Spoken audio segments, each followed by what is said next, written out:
Hello investor, welcome back to Esbright the art of investing. So जैसा कि हमने कल डिस्कस किया था कि आपको अगर मैंने आपको यहाँ पे दो लेवल बताए थे। सबसे पहला बताया था ऊपर के साइड में 25,200 और नीचे के साइड में मैंने आपको बताया था 24,900। ठीक है।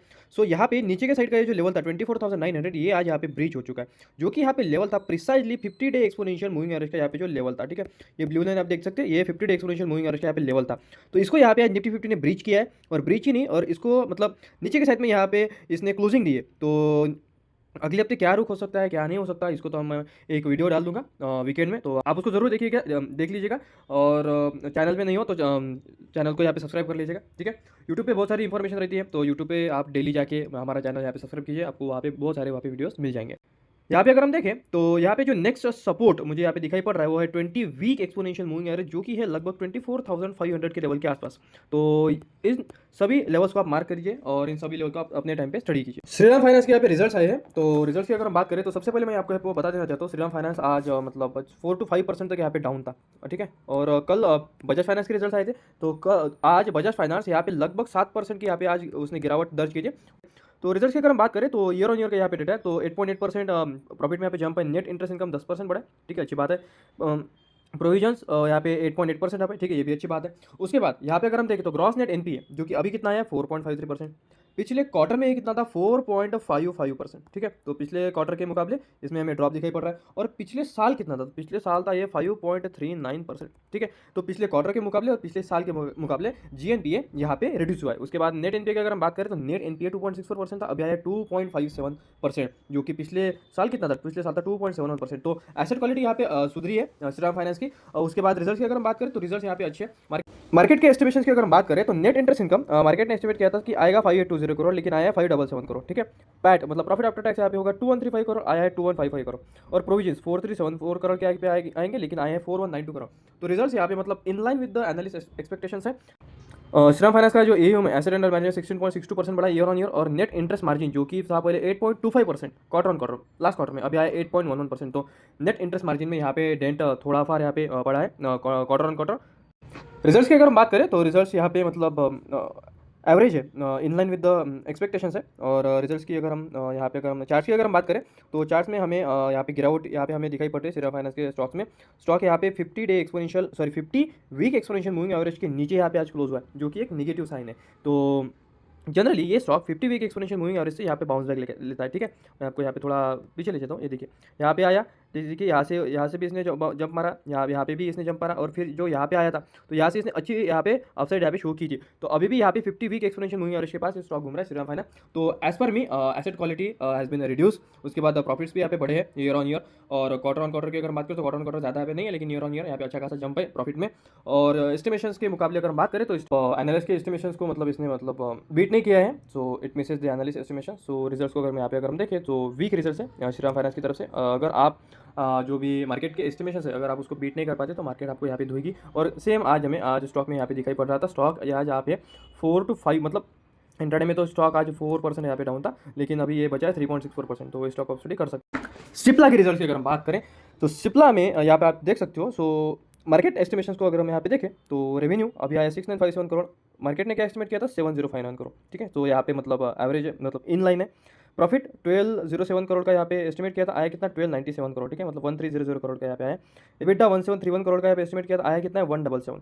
इबिटा मार्जिन 24.5% के यहाँ पे एक्सपेक्ट किया, आया कितने 25.6। मतलब सिप्ला ने यहाँ पे मार्केट की जो एस्टिमेशन है उसको बीट किया है। तो सिप्ला के रिजल्ट अच्छे, और आज सिप्ला आज 3% तक यहाँ पे अब था इंट्राडे में, क्योंकि because of the results.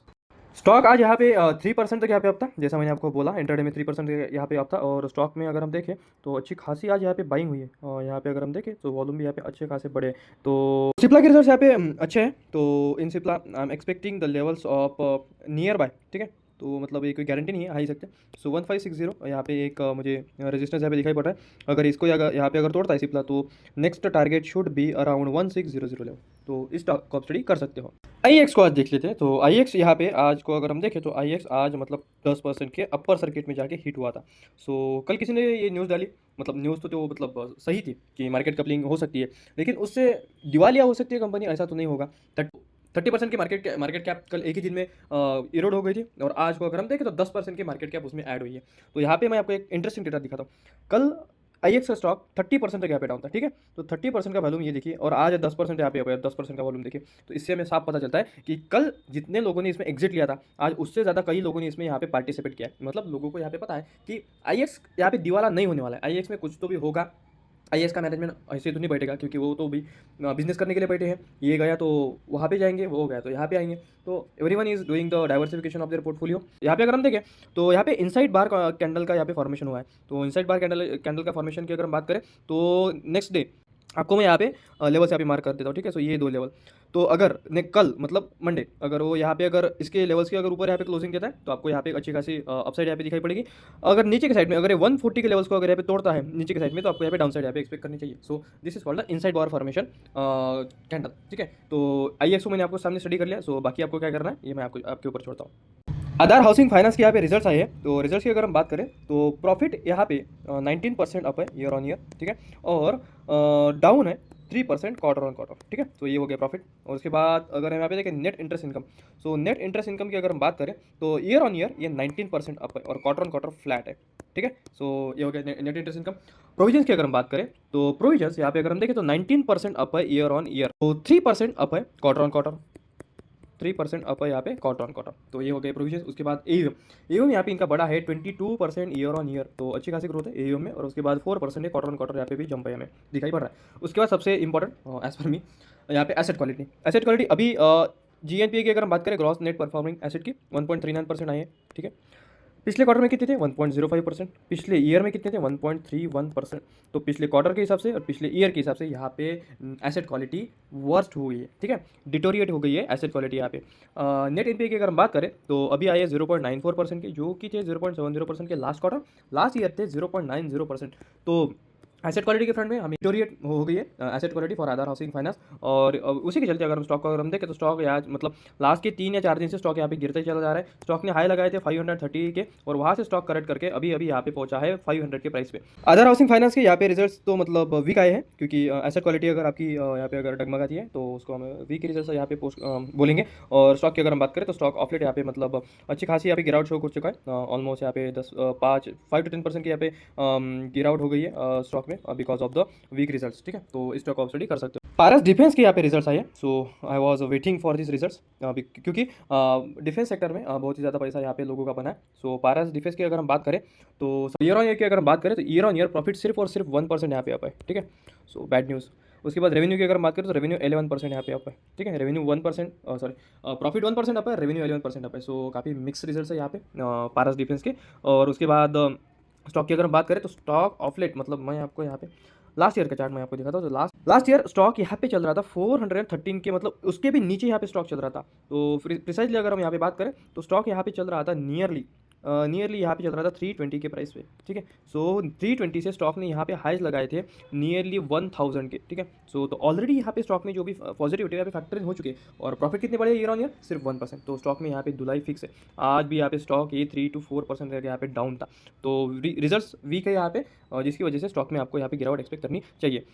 Mphasis के रिजल्ट्स की अगर हम बात करें तो एम्फासिस के रिजल्ट्स मिसेस दी एनालिस्ट एस्टिमेट्स। और यहाँ पे प्रॉफिट यहाँ पे 1% डाउन है, quarter on quarter profit 1% down है, रेवेन्यू फ्लैट है, एबिटा फ्लैट मतलब 0.7% डाउन, और एबिटा मार्जिन सिर्फ फ्लैट है मतलब 1% का जंप है यहाँ पे, ठीक है, मतलब 1 बेसिस पॉइंट का। तो रिजल्ट्स यहाँ पे बहुत ही वीक आए एम्फासिस के। और रिजल्ट्स ने यहाँ पे मार्केट के एस्टिमेशन को यहाँ पे बीट नहीं किया है। फ्लेट अभी GMDC जो कि सबसे ज़्यादा न्यूज़ में था, तो यहाँ पे बहुत ही ज़्यादा भागा था GMDC हो NMDC हो, तो सबसे ज़्यादा भागे थे। और रिजल्ट्स की अगर हम बात करें तो रिजल्ट्स में यहाँ पे मतलब धुआंधार यहाँ पे गिरावट है, ठीक है। रेवेन्यू 10% डाउन है, प्रॉफिट 11% डाउन है, एबिटा 20% डाउन है, और मार्जिन में अभी यहाँ पे डेंट लगता हुआ हमें दिखाई पड़ रहा है। तो GMDC के रिजल्ट्स यहाँ पे बहुत ही वीक आए हैं। बैंक ऑफ बड़ौदा की अगर हम बात करें तो ये यहाँ पे मैं आपको ईयर ऑन ईयर रिजल्ट यहाँ पे बताता हूँ। तो प्रॉफिट सिर्फ 1.8% अप है, नेट इंटरेस्ट इनकम 1.4% डाउन है, इंटरेस्ट इनकम 5% अप है, प्रोविजन 15% बढ़े हैं। और ये जो भी प्रोविजन है जो बैड लोन्स के लिए यहाँ पे निकाले जाते हैं वो 26% अप है। तो ये तो मतलब बहुत ही निगेटिव न्यूज़ है यहाँ पे, ठीक है। उसके बाद एसेट क्वालिटी डिटोरिएट यहाँ पे बढ़े हैं 2.26% से 2.28% हो गए और 0.58% से 0.60% हो गए। तो बैंक ऑफ बड़ौदा के रिजल्ट भी यहाँ पे वीक है। उसके बाद बजाज फिनसर्व के यहाँ पे रिजल्ट्स आए हैं। तो रिजल्ट्स की अगर हम बात करें तो value of new business 39% up है year on year. Profit 30% up है year on year. Bajaj Allianz general insurance gross written premium 10% तक यहाँ पे, और उसके बाद बिजनेस का जो भी प्रीमियम ये भी 9% तक यहाँ पे अप है। तो रिजल्ट की अगर बात करें तो रिजल्ट यहाँ पे मुझे अच्छे दिख रहे हैं, लेकिन क्वार्टर ऑन क्वार्टर रेवेन्यू में यहाँ पे मुझे ड्रॉप दिख रहा है, लेकिन प्रॉफिटेबिलिटी जो भी कंपनी ने पोस्ट की है वो यहाँ पे ऑल टाइम हाई प्रॉफिट्स है। ठीक है, मैं आपको यहाँ पे बता रहना चाहता हूँ, अभी जो भी प्रॉफिट्स आए वो आए 5329 करोड़ के। ठीक है, जो कि पिछले क्वार्टर में थे 4756 करोड़ और पिछले ईयर में ये थे 4209 करोड़ के। ठीक है, तो ऑल टाइम हाई यहाँ पे प्रॉफिट्स कंपनी ने पोस्ट किए। रेवेन्यू की अगर हम बात करें तो रेवेन्यू अभी कितना आया 35,439 करोड़। ठीक है, पिछले क्वार्टर में कितना था 36 करोड़ था। ठीक है, 3695 समथिंग, और उसके बाद पिछले ईयर में कितना था 31,480 करोड़। तो ये रेवेन्यू में भी यहाँ पे जंप मुझे दिखाई पड़ रहा है year on year, quarter on quarter यहाँ पे थोड़ा यहाँ पे ड्रॉप है, लेकिन प्रॉफिटेबिलिटी यहाँ पे इंप्रूव हुई है। उसके बाद मार्जिन की अगर हम बात करें तो मार्जिन अभी यहाँ पे आए 40% के मार्जिन आई है। ठीक है, जो कि पिछले क्वार्टर में कितने थे 35% और पिछले ईयर में कितने थे 38%। तो प्रॉफिटेबिलिटी के मामले में, मार्जिन के मामले में यहाँ पे रिजल्ट्स यहाँ पे बहुत ही अच्छे हैं बजाज फिनसर्व के। बजाज फिनसर्व की चार्ट की अगर हम बात करें तो स्टॉक तो मतलब आज यहाँ पे 4% तक यहाँ पे डाउन था। तो बजाज फाइनेंस बजाज फिनसर्व दोनों भाई की आज यहाँ पे धुलाई हो रही थी फ्रॉम मार्केट। तो स्टॉक यहाँ पे गैप डाउन यहाँ पे ओपन होता, और स्टॉक कैन मतलब यहाँ पे मुझे ऐसा लग रहा है कि stock can retrace up to the levels of 200 exponential moving average, लेकिन यहाँ पे बहुत ही जल्दी आता नहीं है स्टॉक। ठीक है, 50 एक्सपोनेंशियल मूविंग एवरेज से यहाँ पे जंप लेता है। तो देखने वाली बात होगी कि स्टॉक में यहाँ पे क्या रिएक्शन होता है। तो जीएमटीसी के रिजल्ट्स यहाँ पे बहुत ही वीक है, और मैंने आपको पहले बता दिया था कि स्टॉक अच्छा खासा ऑफलेट यहाँ पे रन हो चुका है। फ्रॉम 390 लेवल स्टॉक ने यहाँ पे हाईज मारे हैं 480 के। इस स्टॉक ने ऑलरेडी इन्वेस्टर को अच्छा खासा यहाँ पे प्रॉफिट यहाँ पे दिया है, अच्छा खासा पैसा बना के दिया है। और प्रॉफिट की अगर हम बात करें, रिजल्ट्स की अगर हम बात करें तो रिजल्ट्स यहाँ पे वीक है। Single digit growth from Bank of Baroda, और उसमें एसेट क्वालिटी डिटोरिएट होना, तो results weak Bank of Baroda के। और बैंक ऑफ बड़ौदा का स्टॉक मतलब यहाँ पे अगर हम देखें तो ट्रिपल टॉप का यहाँ पे फॉर्मेशन मुझे होता हुआ दिखाई पड़ रहा है। 1 2 3 हर बार यहाँ पे स्टॉक यहाँ पे 250 के लेवल्स तक आया है, और वहाँ पे मतलब फॉल हुआ है, और आज भी स्टॉक यहाँ पे 1 to 2% तक यहाँ पे डाउन था। तो अगर यहाँ पे स्टॉक 250 के लेवल्स को अगर ब्रीच करता है तो यहाँ पे आपको अच्छी अपसाइड यहाँ पे आपको दिखाई पड़ेगी, लेकिन 250 के लेवल्स को अगर ब्रीच नहीं करता तो स्टॉक का मतलब जो जर्नी है तो 50 day exponential moving average till 240, तो ये लेवल आपको आते हुए दिखाई पड़ेंगे। एम्फासिस को अगर हम देखें तो एम्फासिस मतलब 2900 के लेवल से यहाँ पे गिर के यहाँ पे मतलब 200 एक्सपोनेंशियल मूविंग एवरेज को इसने आज रिस्पेक्ट किया है। सो काफ़ी इंटरेस्टिंग चार्ट मुझे लग रहा है, क्योंकि ये जो भी मुझे कैंडल दिख रही है ना, मतलब देखिए स्टॉक ने हाईज मारे थे 27 मतलब 2800 के आसपास, और स्टॉक ने लोज मारे 2602। तो मतलब कितना वोलेटाइल स्टॉक होगा, और स्टॉक में आज मतलब बाइंग में मुझे अच्छी खासी यहाँ पे दिखाई पड़ रही है, जो कि यहाँ पे रिजल्ट्स है। So results as per analyst estimation को इसने बीट नहीं किया, तो स्टॉक में आपको यहाँ पे गिरावट एक्सपेक्ट करनी चाहिए थी, लेकिन आपको यहाँ पे गिरावट एक्सपेक्ट करनी चाहिए ऑन मंडे, लेकिन स्टॉक ऑलरेडी यहाँ पे गिर चुका है 2900 के लेवल से। यहाँ पे ऑलरेडी स्टॉक 2600 तक आ गया है। अगर स्टॉक 200 एक्सपोनेंशियल मूविंग एवरेज को अगर यहाँ पे ब्रीच कर देता है तो स्टॉक मतलब यहाँ पे बहुत ही ज़्यादा यहाँ पे वीक हो सकता है। एफआई और डीआईएस की अगर बात करें तो एफआई ने आज फिर से यहाँ पे सेलिंग की है और डीआईएस ने बाइंग की है, जिसके चलते आज मार्केट में स्टेबिलिटी थी। ठीक है, नहीं तो निफ्टी 50 तो आज मतलब 24,500 तक आता ही आता था। तो ये थी मार्केट की कंप्लीट एनालिसिस। कमेंट करके बताना कैसे लगी, रियल अगर अच्छी लगे तो फॉलो जरूर कर लेना। Thank you.